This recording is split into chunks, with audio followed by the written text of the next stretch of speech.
we're back in the Sports Lounge, man. We've got one of the IFL guys that we had on numerous times last year.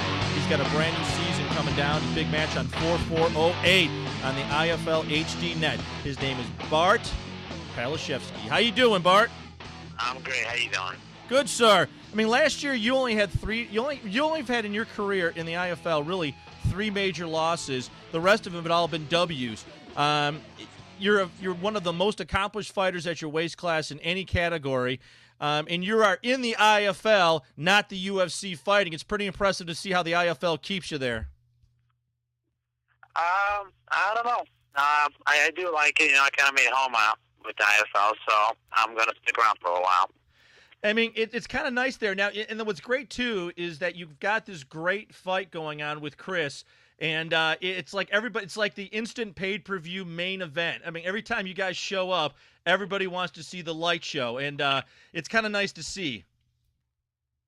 Thank you. I'm sure Chris, just like I we try hard to put on a good show for everybody. So, I mean, the fighting and the exchange of punches that you had in each one of your fights was impressive. I mean, every time he tagged you, you tagged him back. And it was back and forth, movements all over the place. I mean, it's definitely a brawl for people to watch, and I know people still talk about it. And I bet you've got fans and other mixed martial art guys that come up and talk to you about those fights. Yeah, a lot of people came up to me and talk to me about it. It's a bit of a sore subject. There were close fights, but at the same time, I love talking about it too. They were great because they were great fights. We put on a good show, we banged it out, and there were close calls, and he got the W's for him. More power to him. But we put on a good show. That's one of the one of the important parts of the sport. Now, with this big fight coming up for yourself in the undercard of the championship belt, you're going against a guy that had beaten you previously, and I am not going to begin to pronounce this guy's last name or first name, but it was Divadas Tarasevicius or something like that. Davis Travis. Yeah, I can get his first name. He got his last name. So Tarasevicius. You guys match up almost identical as far as size, but you've got a lot more wins under your belt than he does, and that's got to be some experience for you going against this guy again. Oh, yeah, definitely. Our first fight was, was going pretty good. I guess I got caught. There's different views at the fight. I don't even want to get started with that one, but I think that it's going to be a good matchup. I'm not gonna try to grapple with him or anything like that. I'm just gonna do my thing. That's my problem.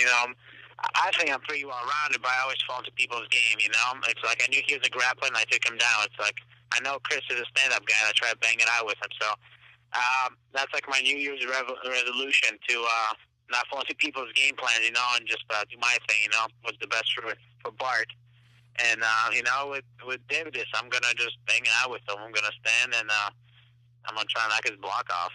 I mean, with your wrestling background and as far as your ground strokes, I think if you lay a couple punches on him, I think it's going to rattle him just a little bit, because what I've seen in the past, 10 years of watching mixed martial arts is that when you hit somebody who's been trained in jiu-jitsu as much as he has, you hit him a couple nice hard blows, it's going to be a little difficult for him to shake those off. I've seen you take some massive blows and keep coming. I put down in your favor as far as attacking, and as long as you stay away from his talent of using that anaconda, I think you're going to knock him out. Yeah, as long as I hit the ground, the 2 times we hit the ground in our previous fight was when I jumped for a guillotine. I sprawled a couple of times. I jumped in for a guillotine. I don't know why. And then the second time is when I took him down. That's the only 2 times we hit the ground is when I allowed it. So it's not gonna. There's gonna be no ground work at all this fight. So for whoever's watching, get prepared for a stand-up war. That's all it's going to be. You're going to sit there and razzle-dazzle him with some feet and some club and hooks of legs, man. I can see you bringing those legs up, smacking to his noggin and his jaw. And he's got a nice square jaw, so it's got a nice big target for you. Yeah, he looks like the American Dad. That's right. And you know what? If we forgot